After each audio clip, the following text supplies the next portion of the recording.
Rise and shine everyone! So yun na nga, 6 AM pa lang ay nagre-ready na kami kasi gagala na naman yun sila. And for today's gala fam nga ay pupunta tayo ng La Carlota City. So nag-commute lang kami guys from Victorias to Bacolod and Bacolod to La Carlota. So almost 5 hours din yung biyahe namin dyan guys, kasama na yung mga stopover namin. And sa video na to guys, kung makikita nyo, nakasakay kami ng tricycle. And pupunta kasi kami ng Barangay Araal kasi taga doon yung tito namin. And doon din kami magsistay.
Kakadating na namin dito sa La Carlota and andito kami ngayon sa pag-i-stayan namin. So, let's go!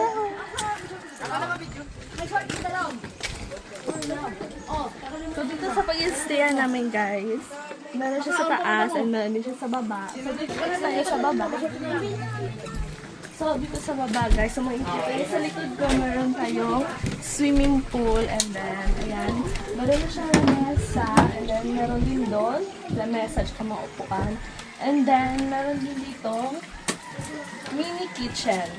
So, pwede tayo dito magluto. And, ayan, maghugas ng pinggan and all. And then, dito naman tayo sa taas.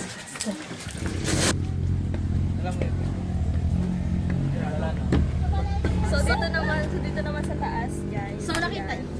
Andito tayo. Ngayon. So, dito sa taas, meron ditong bedroom. So, 2 bedroom siya. So, dito sa first room, meron tayong double deck. So, ayan. Tapos, wala daw minimum yung pwede matulog dito. So, pwede kayong matulog dito sa sahig if ever man na meron kayong isapin.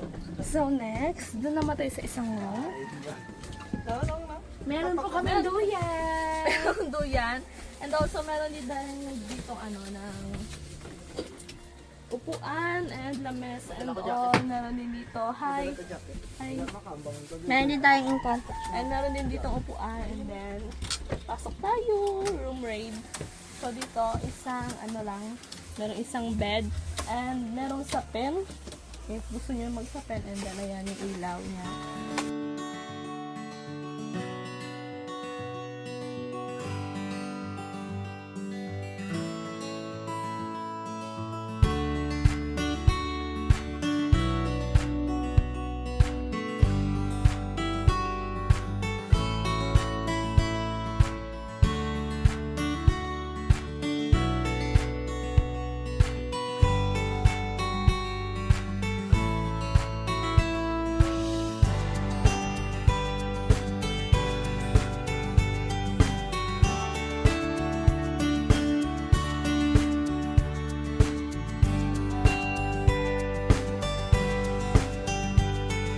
So, pagkatapos nga namin magpahinga and all, nag-start na kami maglakad-lakad papuntang Gintugdan. So, at first, akala namin ito yung Gintugdan Falls. Pero, mali.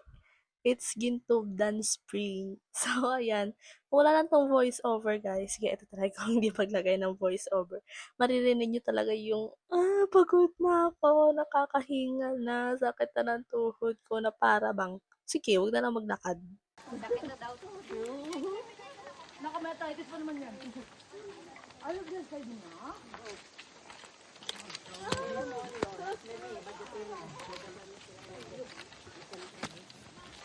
Kaya mo yan, gang.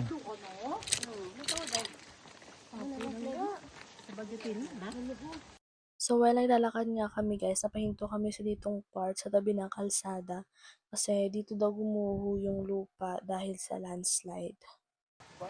Wala man natamaan. Pero yan lang dyan, ikaw malagad dyan. Da!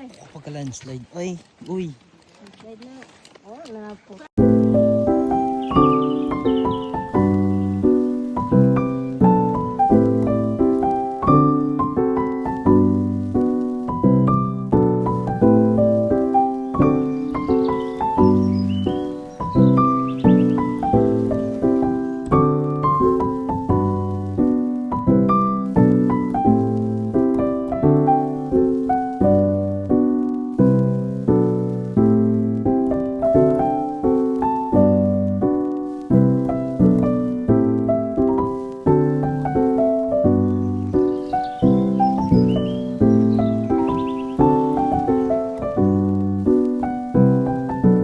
And finally guys, nakarating na din kami ng Gintubdan Spring and pagdating namin doon guys, madami ng tao and I'm not gonna lie guys, sobrang lamig ng tubig nila guys. If hindi ka sanay mabiring, hindi mo lawas yaga. And good thing kasi sobrang linaw din ng tubig nila. To the point na kahit madami ng naliligo, makikita mo pa rin yung bato sa ilalim ng tubig. As in, sobrang linaw niya guys.